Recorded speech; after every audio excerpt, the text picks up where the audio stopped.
Welcome to the Monday, January 15th edition of the PFF Forecast. This is a special Monday night edition because we had two games today in Super Wildcard Weekend. We'll be guessing the lines for the divisional round. We're also going to do some head coach predictions. Will Sirianni keep his job? Where do we think certain people are going to land? It is going to be a great show. The divisional round, these are some of the best matchups I've seen in quite a long time. It's going to be great. Let's rock.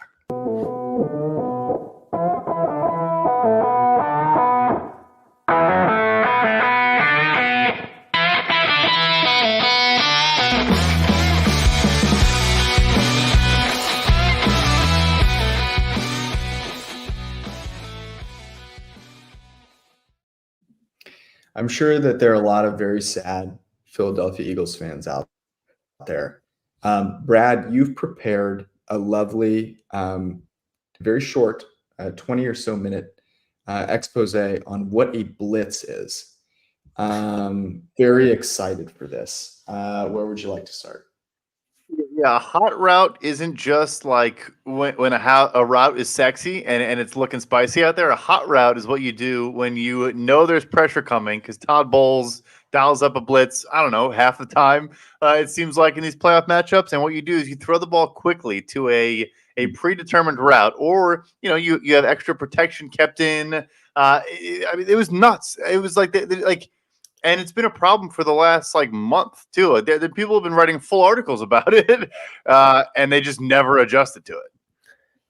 Yeah, I talked about it like a month ago, actually. I put out a tweet. So a month ago, Hurts was averaging a negative 0.03 or 0.3 EPA per dropback, which is bottom 10 in the league. 37.5% success rate against cover zero, which is horrible. He also faced the most number of cover zero dropbacks. So defensive coordinators saw this weakness and have been pounding it for most of the season. And I mean, I'm not the biggest Todd Bowles fan, but I thought he had a great game plan today. And yeah, it's I feel like every time they send a blitz, not even a cover zero, just a blitz, Hurts was just he was just pedaling back and back, and it was just throw it off his back foot. It's every route on a blitz is 10 plus yards down the field when it should be slants or a hitch or something. You want to get the ball out quick, not throw it deep. It reminded me of so a little history. I was homeschooled until high school, and I went to high school, started second semester freshman year, and the language that I took was Latin. And I remember my first class, second semester of Latin, and I was like, oh, I've got a steep learning curve. I have no idea what's going on. Watching Jalen Hurts try and beat a blitz was, I imagine, how I felt trying to figure out Latin, having absolutely no idea what was going on. It was the dude had no answers to the test, had no clue what was going on. It was honestly tough to watch. And I think that's where, I guess my question to you guys, so Sirianni, how much blame, let's do a little blame pie. How much blame goes on Sirianni for that? Because we can talk about the Patricia decision all we want. Certainly, I think Troy Aikman nailed it. Seemed like a very poor decision.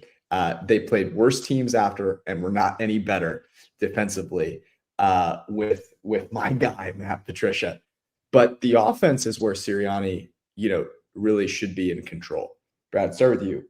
How much blame on their inability to figure out a blitz or have any plan for the blitz goes on Sirianni? Massive amount. I mean, they didn't convert a third or fourth down the entire game. I think they were 0 for 11 or 0 for 12. And I get, so Brian Johnson, I believe, is the play caller, is the offensive coordinator, and he's a well-traveled guy that I think will be a head coach in this league at some point, deservedly so.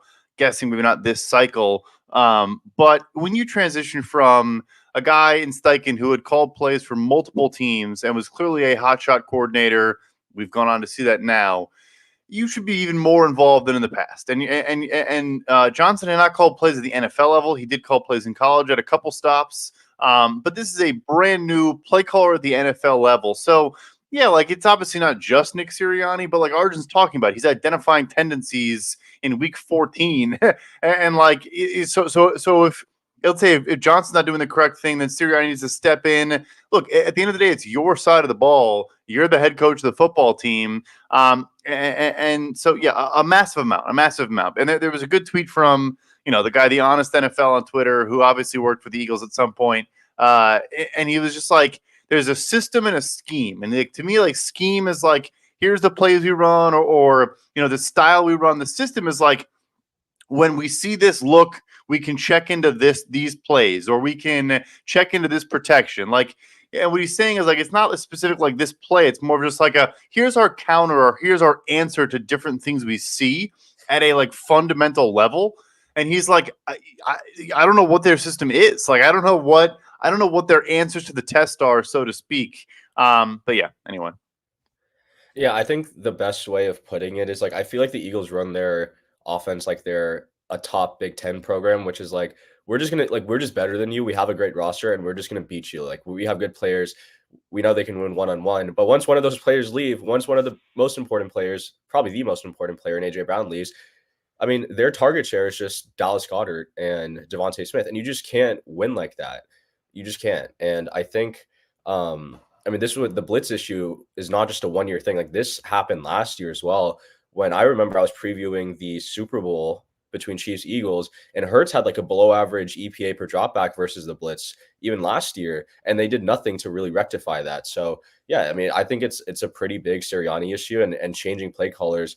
Yeah, I mean, I haven't been a Brian Johnson fan much at all. I mean, there were times where he was calling wide receiver screens to Julio Jones, and today even he was calling wide receiver screens like down 16 in the fourth quarter. And I'm like, no, dude, you got to throw the ball down the field. So yeah, I think Sirianni deserves a good amount of blame, and he just never really fixed any of the issues that were underlying from their offense in 2022.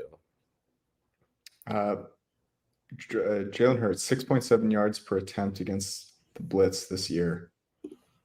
16 sacks taken. Zach Wilson, 6.6 yards per attempt against the blitz. Is that bad? 30, yeah, not great. Now, Zach Wilson took a few more sacks, but I think the point remains, like, the guys at the top of the league consistently destroy the blitz. Like, this is something, I know we have a very knowledgeable listenership here that generally knows these things. But against the blitz, you expect good quarterbacks to be more efficient. Like, you always were terrified of blitzing Tom Brady. Like, you never blitz Patrick Mahomes, right? Like, these guys will carve you up. CJ Stroud been amazing this year against the blitz. Jordan Love been very good against the blitz. And so it is concerning that you don't have an answer for the blitz, and I think that does have to go on Sirianni. Okay. Let's do two questions here. Would you fire Sirianni? And then second, do you think Howie Roseman and Jeffrey Lurie can? Or if you want to go ahead, Arjun, I'll go ahead. Okay. Yeah, I would fire Sirianni. I just, you can't show up to a playoff game like that and just get embarrassed. Like I said, I think Todd Bowles had a pretty good game plan, but to get out coached by Todd Bowles and, that kind of like, and in pretty much all facets of the game, none of the players really seemed like they cared about this game, or, the tackling was awful. That's a head coaching issue. If it's an effort issue, like, that's the head coach not being able to kind of get the players fired up to play. And I would, I think he's done some good things. Last year, he's obviously great in the game management department, but like, this is also maybe the best hiring cycle we've ever seen from a head coaching standpoint. And if Sirianni's not calling the plays, and if all he's good for is game management, like, Eagles have a pretty robust analytics department. Like, I feel like they'd be able to find someone who can take the game management responsibilities, but also just add more in the coaching department. And there's so many good coaches out there that I think can do that. So yeah, I would let go of Sirianni. I think, Sean Desai didn't have a great defense, but the second wave of coordinator hirings were horrible. Or not horrible. They were not good. And he just never found a way to kind of overcome that in the second half of the year. So the only thing I would say is it is a good hiring cycle. There's obviously, like almost 10 teams now looking for head coaches, which obviously will fill some of those spots. And Philly's always going to be a desirable spot. People want to work for Jeffrey Lurie, want to work with Howie Roseman, running the show from a personnel standpoint. I just feel like they're going to go heavy after some coordinator spots. Pay probably, low end head coach money to some coordinators out there, maybe on both sides of the ball. Get very, very aggressive there. And then for me, it comes down to, like, has Sirianni lost the locker room? Because I think we were talking pre-show, not on the show. Like, this wasn't, we could talk X's and O's forever. It was part of it. I mean, this team did not want to play. Like, this team showed up and had no juice. Like, this is the most juiceless Eagles team I've ever seen. Not a single guy that was the first tackler to the ball made a tackle. The blocking was not good, not only in pass pro. Like, there were times where, like, second level blocking for DeAndre Swift, there was an initial hold, and the second level, the guys just like weren't really staying on their guys. Like, it was a lazy effort. And I wonder if that's because guys are sick of Nick Sirianni. So, but if not, I get it, but it's all right. The guy made a Super Bowl last year and then started 10-1. I know it was a fraudulent 10-1, but like, I don't want to be too overreactionary, but they definitely need to fire Matt Patricia to Jupiter. That is for sure. Do you think that? So you wouldn't fire him? Do you think they let him go? At this point, I think anything's on the table. I mean, that was embarrassing. But I think it would be if they had a specific name in mind. Like, I think when Atlanta did it, I think we saw during the game. Bill Belichick interviewed today. When something gets out about Bill Belichick, I think it's for a reason. I think Mike Vrabel, like, if that type of guy and Philly's like, let's just go get like a legit guy like that. And look, I guess Sirianni was an outside the box hire. Like, that could be them hiring Dave Canales who just kicked their ass for 60 minutes. Like, but I think this situation in particular would more so to me be like, let's just go get a proven, established Vrabel type guy because he came available. We didn't expect that. Yeah, I'm very torn because I really do like Sirianni, and some of his decisions are very, very concerning. I think it is a tough spot to be in when you lose both your coordinators, you're a young coach, and you're trying to empower them as best you can. I would lean ever so slightly towards keeping him. I think it's hard to find good young coaches that you can build a franchise around. So pending he has not lost the locker room, which is a debate as to what that actually means, I would keep him. I think they're going to let him go. Everything. I mean, good point in the chat about them getting rid of Doug Peterson.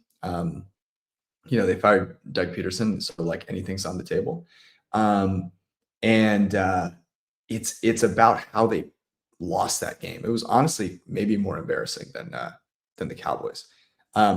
Let's wrap up here real quick with this. Brad, assuming Mike McCarthy is out, yeah? Yeah, I'd be shocked if he's not. You had an interesting tidbit about what Jason Garrett said about it before the show. Garrett was talking last night on NBC.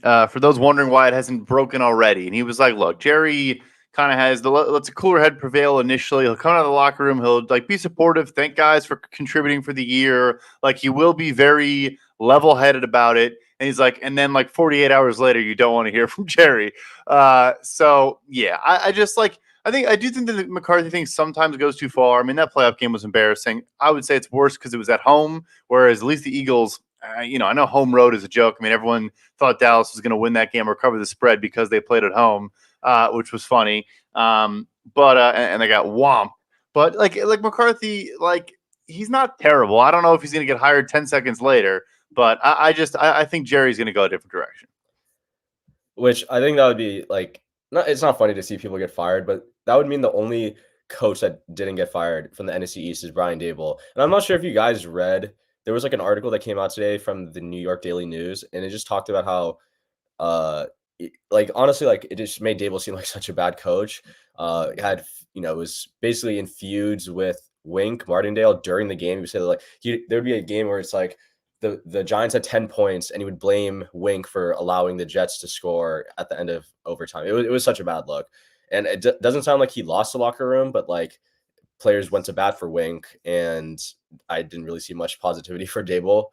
So yeah, I mean, you can't really just fire a coach of the year 1 year later, but yeah, I thought that was something to note. Real quick, if you want to know why it took Daboll so long to get this job and why no one's surprised, just Google Brian Daboll, Colt McCoy, and go have a nice little read, and you'll see why it took him a decade to get a job.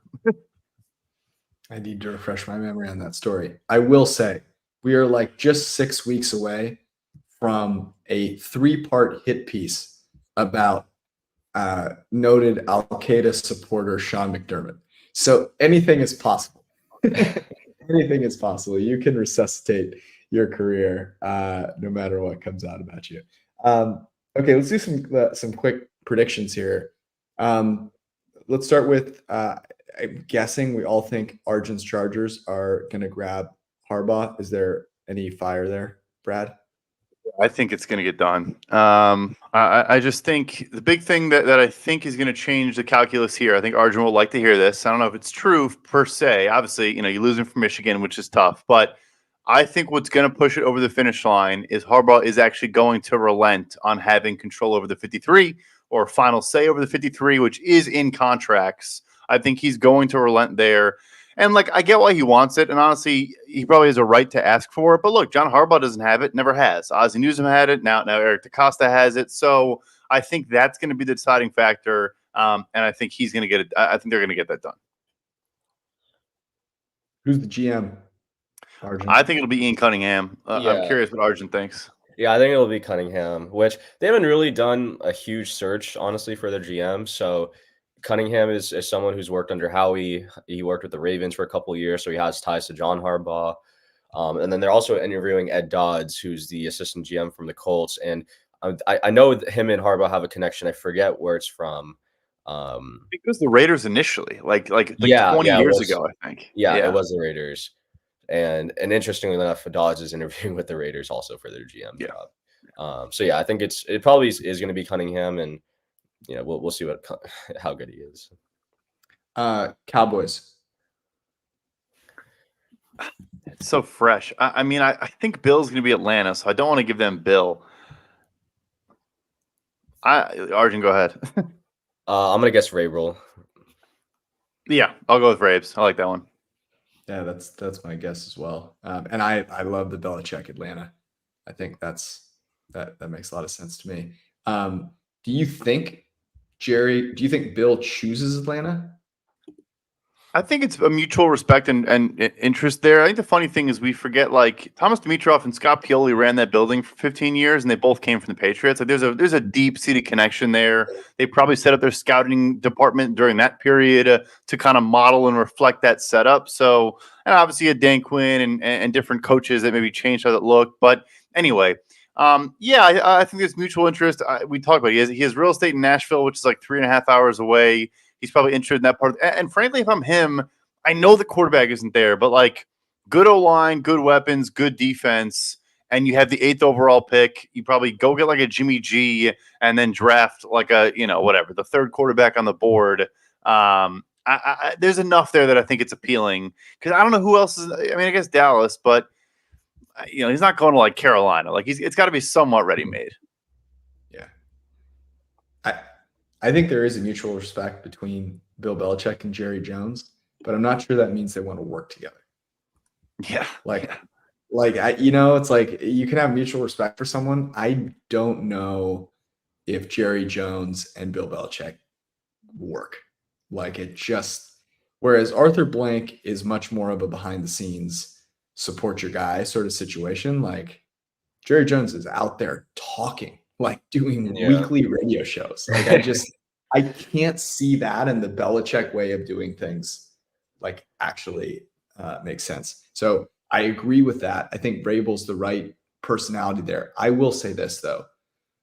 I believe there is a desire from Jerry Jones after remember he wanted the Mike McCarthy solid veteran coach to come in there. That didn't work. I could see a desire to go swing back towards a youngster. And I think Ben Johnson has Dallas Cowboys coach face, if that makes any sense. You can see it on the sideline. I feel like Jerry will see that. Ben Johnson is my choice for the Cowboys. Raiders. Do we think that's Antonio Pierce?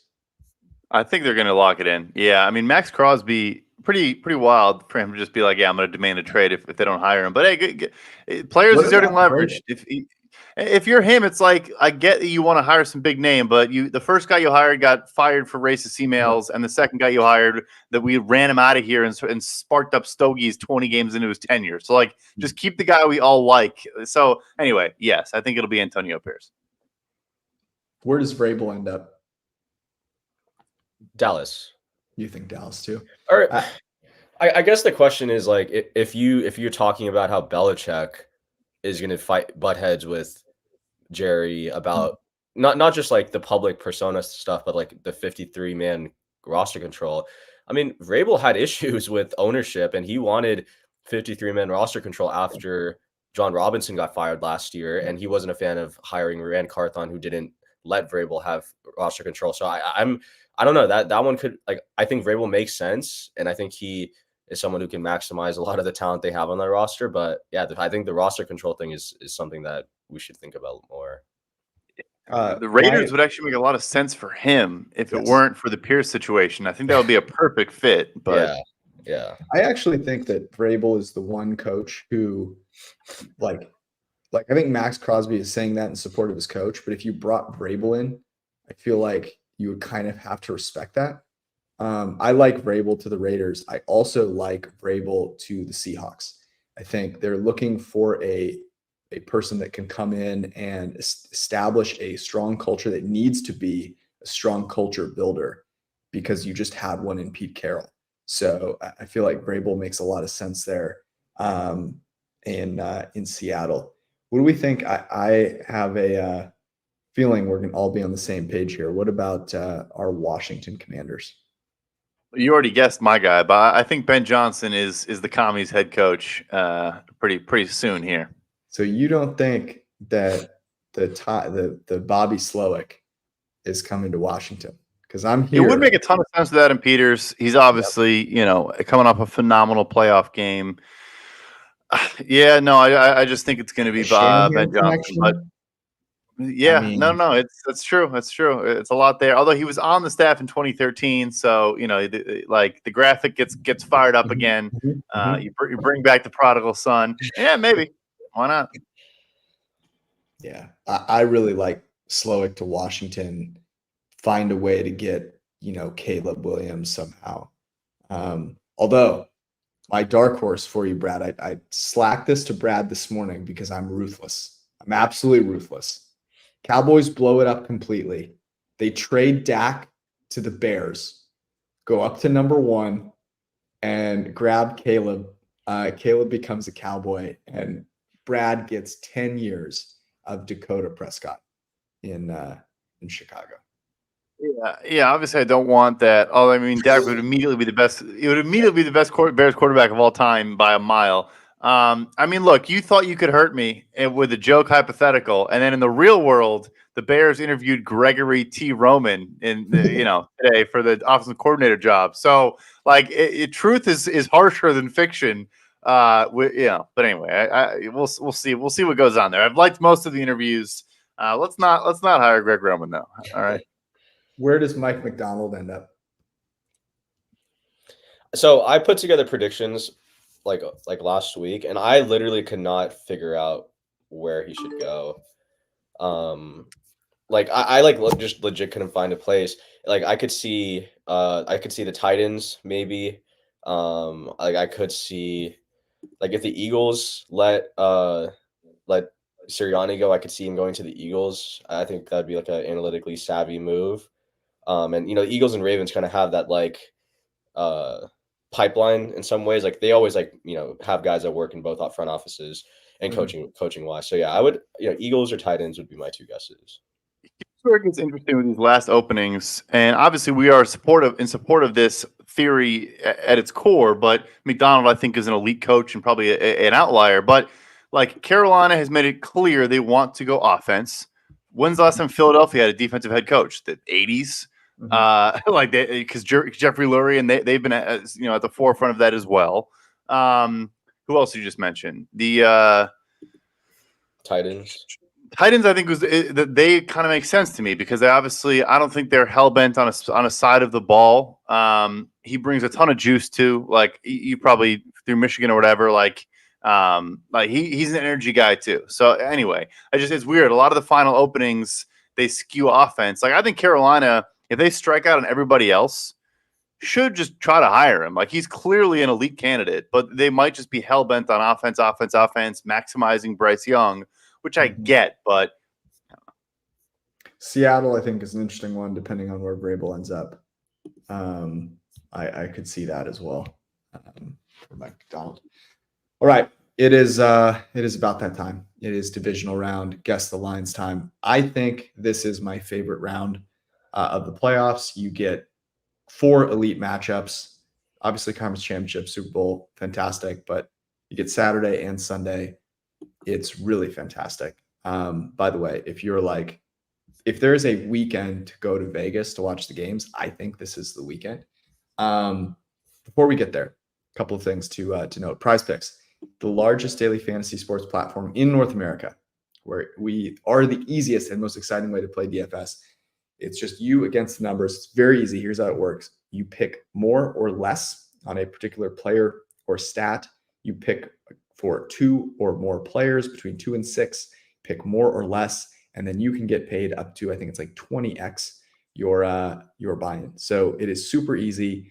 Very great app to use. You can go to prizepicks.com/forecast, use the code forecast to get a first deposit match of up to $100. We are about to talk about a lot of different things that we like in this upcoming week. So you can fire that up and get ready to rock on Prize Picks. It is the only daily fantasy sports platform with injury insurance policy, which means if you have a player that gets injured in the first half and does not return in the second, that player gets rebooted. So they're incredibly player friendly. Go to prizepicks.com/forecast. Use code forecast for a first deposit match of up to $100. Make sure that you pick more, pick less. It's that easy at Prize Picks. Also, it is 2024, which means there's a lot of things that you need to figure out about your life, like get your taxes done. You have, I don't know, a couple of months here. So hopefully everyone listening to this podcast can make that happen. It's a good time to get your life in order, and Fabric by Gerber Life makes it simple to protect your family's financial future so you can focus on what's ahead, like the divisional round playoffs, which is honestly where you need your head in the game at. So if you have a family, you need to get great term life insurance to protect them. It's one of the smartest financial decisions you can make and start the new year in a good state of mind. Fabric is super easy. It takes you 10 minutes to go from uninsured to having an affordable term life insurance policy. It's very, very simple. And here's how you do it. You go to meetfabric.com/forecast. It's that easy. meetfabric.com/forecast. And in just 10 minutes, you can be on your way to having a safe and secure family. Policies issued by Western Southern Life Insurance Company, not available in certain states. Prices subject to underwriting and health questions. All right. The divisional round. We have 2 games on Saturday. Let me pull up the sheet here. The first game is Houston at Baltimore. This is going to be on ESPN. They get a nice couple of games here, get a divisional round game. And here we go. So, Brad, why don't you kick us off? Houston at Baltimore. What do we think? Ravens -8.5. I went Ravens -9. Wow. You guys love the Ravens. I could not get it above 7. I went Ravens by 7. Now, remember, what was this game? They played week 1. This was like Ravens by was it 12.5, I want to say? Let's see. Anyways, DraftKings has it at 9.5. FanDuel has it at 8.5. We will call it, I think 9.5 is the predominant favorite here. So we will call it 9.5. We just talked about Mike McDonald.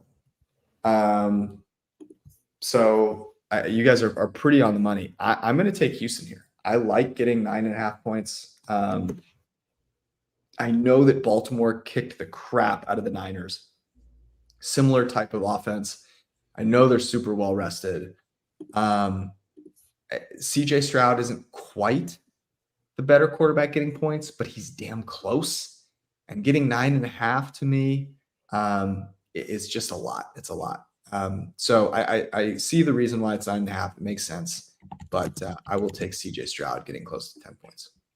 It's pretty wild. I know there's been injuries, and we've obviously learned a lot about Baltimore too. The spread week 1 was 9.5. Yeah, in Houston. In Houston, sure, but like coming into this, we thought they were going to pick top 5. Like even if you liked CJ Stroud as a prospect, I don't know. I think it's kind of interesting.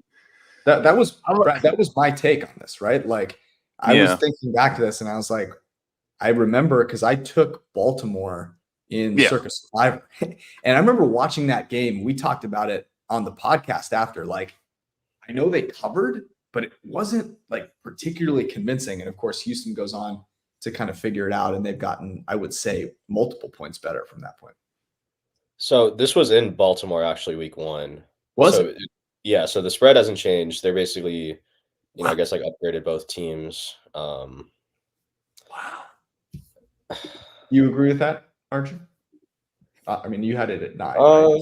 You. I think the bye week is going to be big. I am going to ask the question if the better quarterback is getting points here, which I was 2 for 2 last week with Baker over Hurts and Love over Dak. And I'm going to ask it again because, I mean, Stroud is literally just shredded every coverage. I think the one thing that might give me pause here, Noah Brown, who, maybe isn't the biggest playmaker, but he's out for this game. So now you're looking at like a wide receiver room of Nico Collins, who's amazing. And then you have like Robert Woods, who's like a wide receiver 4, Xavier Hutchinson, John Mechie. And one of the things the Ravens just do a great job of is like they are able to take away your number 1 option. And while I do think Stroud can handle the pressures and the blitz looks that McDonald is going to present, I just don't have enough faith in the Texans supporting cast outside of Collins to bet this. The better quarterback getting points thing, I don't even want to go there, but CJ Stroud is as good as, like on any given Sunday is as good as any quarterback in the NFL. I'm very comfortable saying that. I don't think it's going to be some like, defenses watch his film from his rookie season and adjust next year and he it drops off, maybe a little bit, but I'm going to stay away. I'm trying not to overreact to a blowout. I think the spread does make sense. I'm a little surprised it's the same as week 1. But yeah. The Houston Texans defense, I think, has been surprisingly good. They have 3 corners, all with a top 27 PFF grade. Stingley is our 5th highest graded corner. The Ravens receivers have been good. So I think this is a good matchup from that respect. I'll be interested if they put Will Anderson. Jonathan Grenard has actually played well. Lonnie Stanley has struggled over there at left tackle. So I don't think this is just a slam dunk. Like, I think this is going to be a battle. So 9.5 just feels like too many points. All right.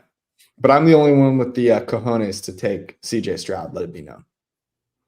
San Francisco hosts Green Bay.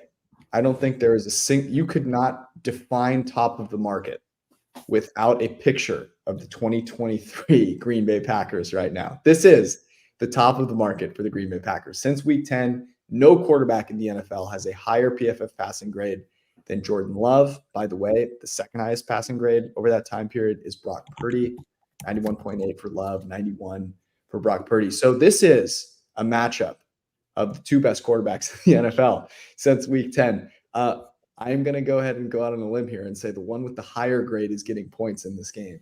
Brad, what did you make this? Yeah, this is also like if you want to, I'm being half facetious, half not. If you want to wait for the spread to maybe move, just let Get Up air from Tuesday to Friday because it'll just be showing highlights of this game on repeat. Anyway, I went 9.5 here. I couldn't get to full 10, but I went 9.5. Yeah, I also went 9.5 here. I went a full 10. I was pretty confident this is what the spread was going to be. It is 10. I wanted to make this 10.5. I really did.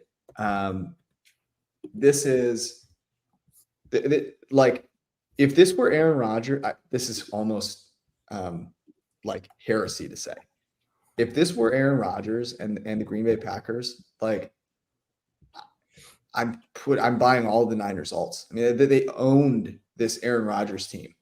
There's something that feels a little different about this Green Bay team. And I think for me, what it really is, Jordan Love has a ton of athleticism. He's got such a strong arm. So he really is able to make plays that other quarterbacks should not. And I think the kicker here is that they're super, super deep receiving core. All of these guys separate well. So, he has options to make some throws. That said, I'm very tempted. I really want to fade Green Bay at the tippity top of the market. The Niners have rested, by the way, for 2 straight weeks. So they have an extra amount of rest and they own that. I mean, you're telling me Joe Barry versus Kyle Shanahan isn't the biggest mismatch in the playoffs thus far? Like, is it not?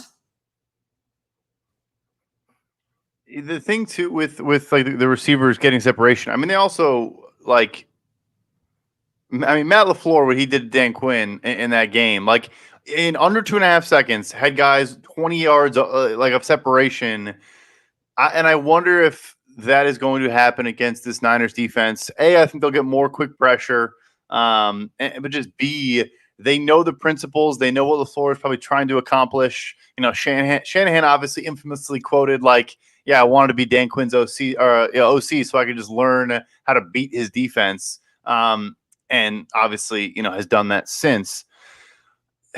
It is a lot of points, and the Packers are cooking. But like you said, it is the absolute top of the market. Like a month ago, we were wondering if this team was any good, and now, they look like a juggernaut against Dallas. But I guess I'm staying away again. I'm continuing to be a coward.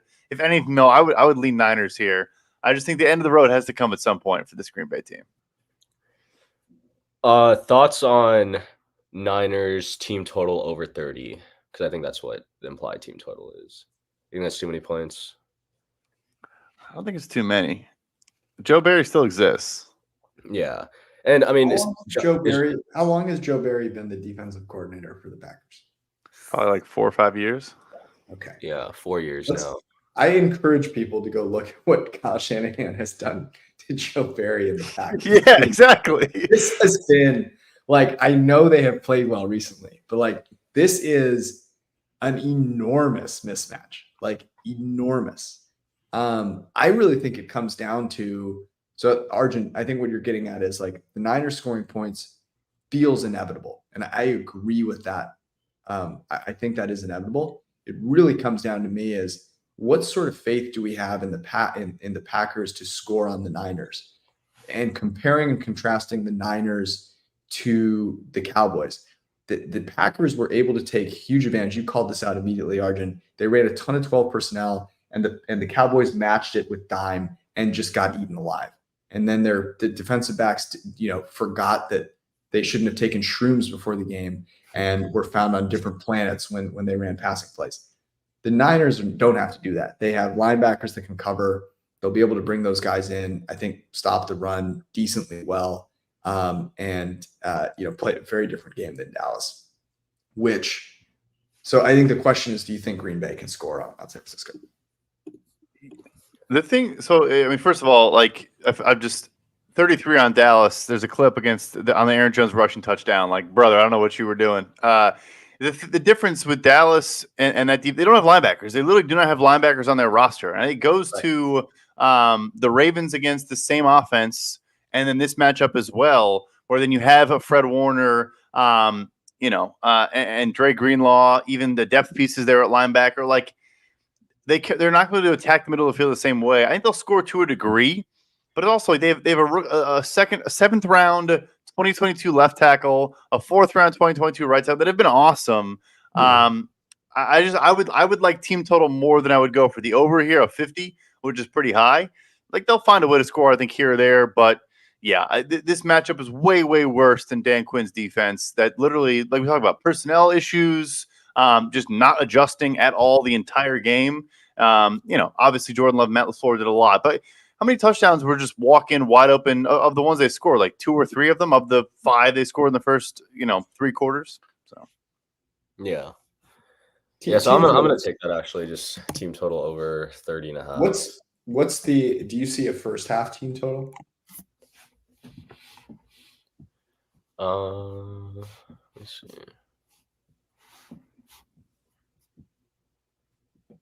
No. Oh yeah. Oh wait, no. Sorry. 14.5. That's interesting to me. That's a tough number though. You're not getting the 2 touchdowns. Yeah. Yeah. I like your team total. I am going to I'm going to stay away from this one as much as I dearly want to bet the 49ers, but it worries me a little bit. Too much rest. Too rested. Rest versus rust, guys. Rest versus rust. Is Jair going to be okay for this one? Brad, what do you think? Oh, yeah. All right, Sunday on NBC and streaming on Peacock. Let it be known, I watched the game last night on Peacock just for fun, just to be an extra minute and a half behind and it was great. It was glorious. Tampa Bay and Detroit, the matchup we all have been waiting for. I went Lions by 4.5. I went Lions by 7. Wow, a lot of difference here. I went Lions by 7 as well. I struggled with this one, to be honest, though. Why am I not seeing this on here? I'm seeing 6.5. 6. Yeah, 6 on DraftKings. 6.5. We'll call it 6.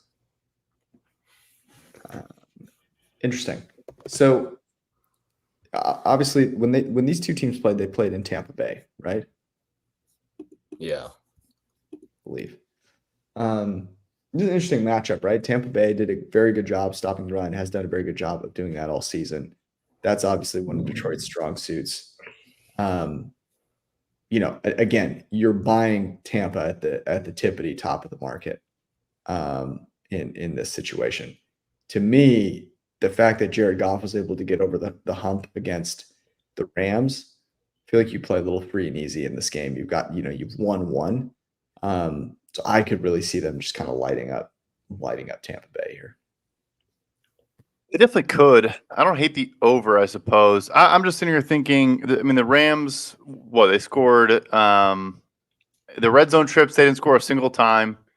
They missed a field goal, I want to say, at one point. Sean McVay just was bungling game management at a Mike McCarthy level throughout the entire game. And the Lions won by a point, right? So, even if McVay just calls a better third down play on 3rd and 4 or 3rd and 14 to get into field goal range, it could be 26-24 LA. So, but now I see the total 48.5. I think both teams are going to score. We know you can get explosive pass plays against Todd Bowles. Mm-hmm. If he brings pressure too against this offensive line and a Jared Goff that is not great when pressure gets home, but I think can throw into the blitz, can make good decisions, and to his credit, honestly, hasn't been as much of a pumpkin, more of a gourd than a pumpkin this year against pressure. And the flip side too, I think I like Luke Gadecki and Tristan Wirfs against Aiden Hutchinson. Over 48.5, I think is how I'm going to play this. Yeah, I'm not gonna lie. I mean, I like the Lions here. Like George said, I think you're getting the Bucs at the top of the market, and I mean, I think Todd, like I said earlier in the episode, I think Todd Bowles had a pretty good game plan today. But again, when this was -3 in Tampa, that was one of my biggest bets of the season, just because it's you're betting on one of the best coaching staffs or at least offensive coaching staffs with the Lions against the Bucs. The one thing that obviously does give me pause, the Lions defense is really bad, especially their pass defense.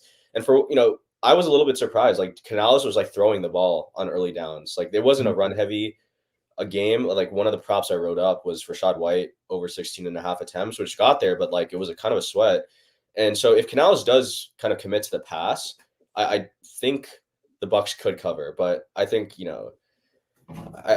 I struggle to see that he continues it because it's not something that I've really seen from him. So I'm going to take the Lions here, just bet on the better coaching staff, even though maybe the better quarterback is getting points in this game as well. Real quick. Oh, wow. Jared Goof, hate continues. The 4th and 2, when they went for it, I thought was surprising too. And Bowles, that's just you never see that from Todd Bowles. Yeah. And that was still when the game was within reach for either team. I'm talking about the 4th and 2, shuffle pass to Rashad White on the left side that converted. But anyway, yeah, you're right. I mean, it shouldn't just rely on one game, but Canales was cooking in this game. I'm going to pass on this because I'm going to put all of my money into Mike Evans overs in this game. Yeah, that's a good bet. Yeah. Every single alt I can find for Mike Evans, I am going in on this game. Had a couple of drops in this game, was wide open all game long. Cam Sutton, PFF grade of 55.6.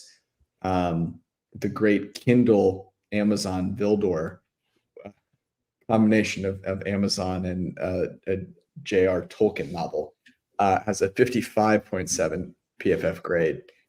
So it is Mike Evans, again, most underrated receiver in the league. I think puts on a show in the house that Calvin Johnson built. You talked about blitzing too. Aaron Glenn was blitzing Matthew Stafford like crazy in the first half of that game, which made no sense. And if he does it again, I think Baker is going to throw it to Mike Evans every time. Yeah, every single time. Yeah, so I'm laying off and I'm putting all of my capital into that. Okay, Sunday night. Fantastic game. This was destined. Kansas City, Buffalo, this time at the great Highmark Stadium in Buffalo. Brad, what'd you make this? I went full 3. Bills minus a field goal. Couldn't get to 3. Went Bills by 2.5. Neither could I. Now, part of that was because the Bills got banged up. I am curious, Brad, what your view is. Kansas City seemed to get out of that game pretty unscathed.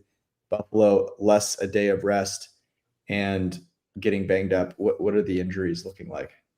Yeah, so I guess you're right. It's 2 days of rest advantage for Kansas City now. So, yeah, it's not good. I mean, Terrell Bernard, the linebacker who'd been big for them since Matt Milano went down, was like the really bad one. He got carted off with an air cast on his leg. I assume he's not playing.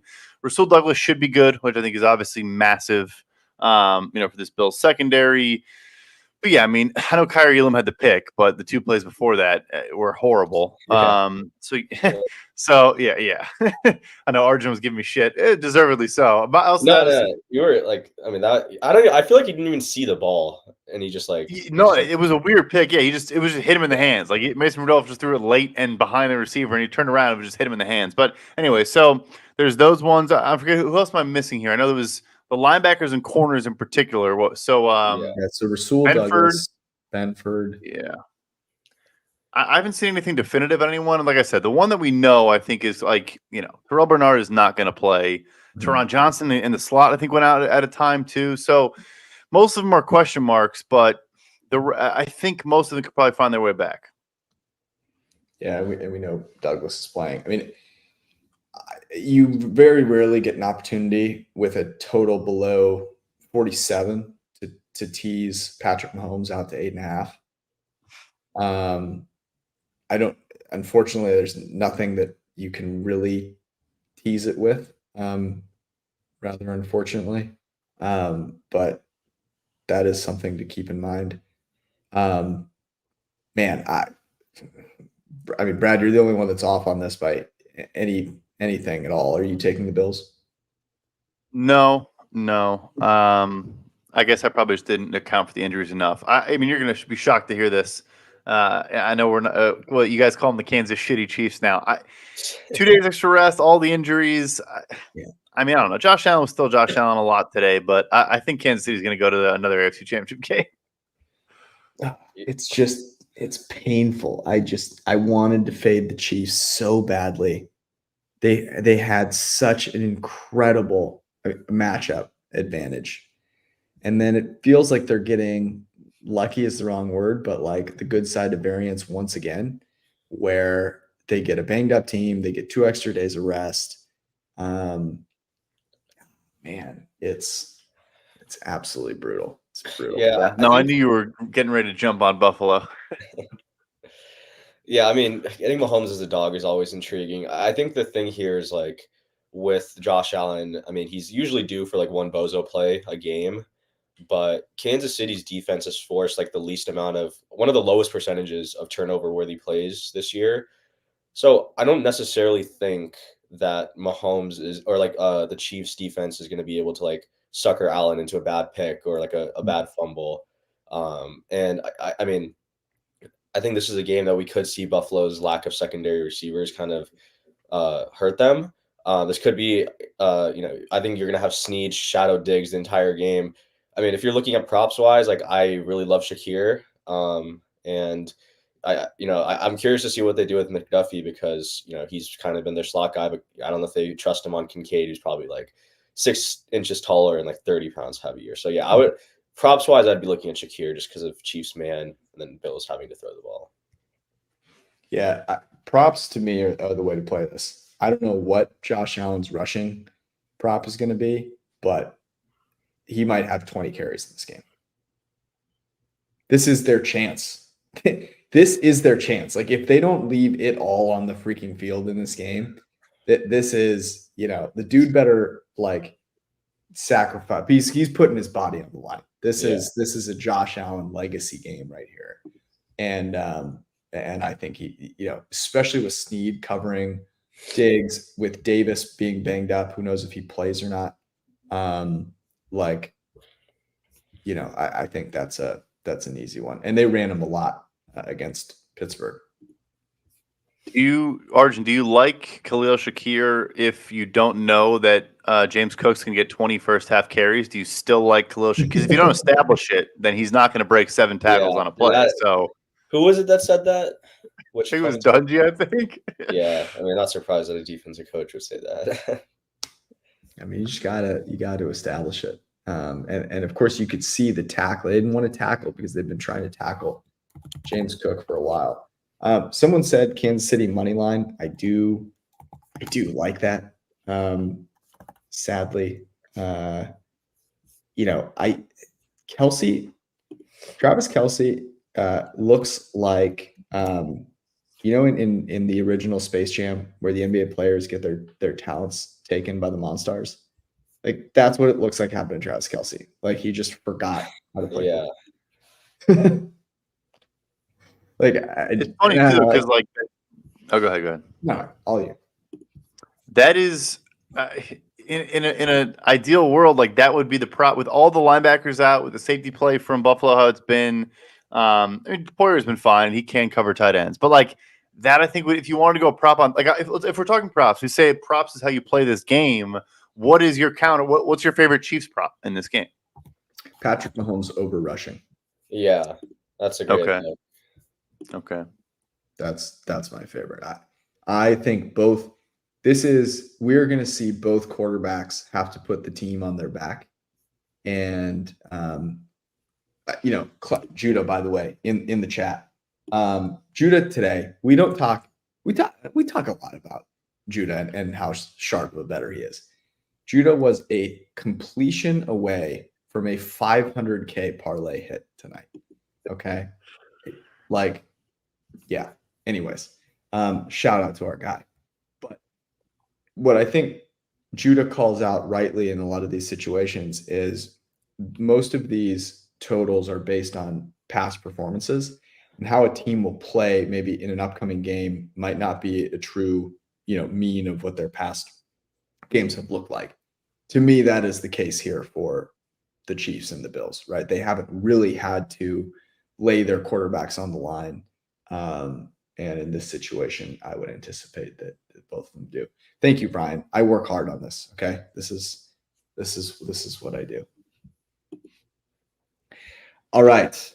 Not a lot of bets on the board. But I think props are an interesting way to attack this. Are there any props that come to mind in the other games that we didn't get a chance to talk about? Kittle, I think someone in the chat mentioned it, but obviously you need to see what the numbers are. But Kittle, I think, is a great matchup. Yeah.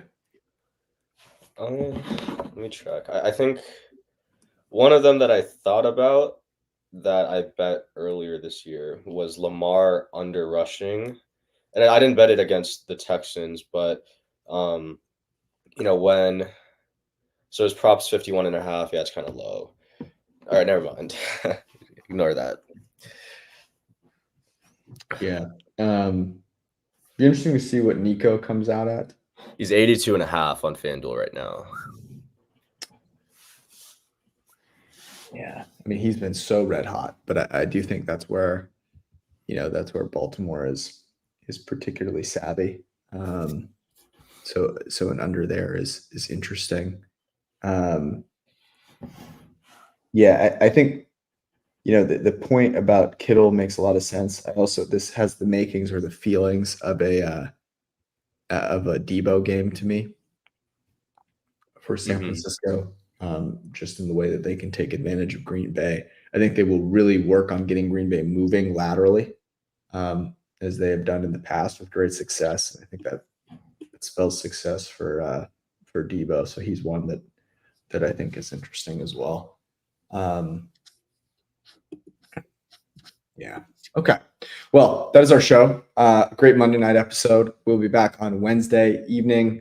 Judah will join us. Hopefully he's saved his 500K hit to share with us on Wednesday night. Arjun, stay warm. I know that you're battling out there. Did you bring some snow back from Detroit? Put it in the No, but I brought thermals, and I'm wearing a thermal under my jacket right now and under my pants. That's how cold I am. Yeah, it's for Southern California guys going to the east and the north. It's tough out there. It's tough out there. All right, fellas. Thank you all for joining. Love y'all. Peace.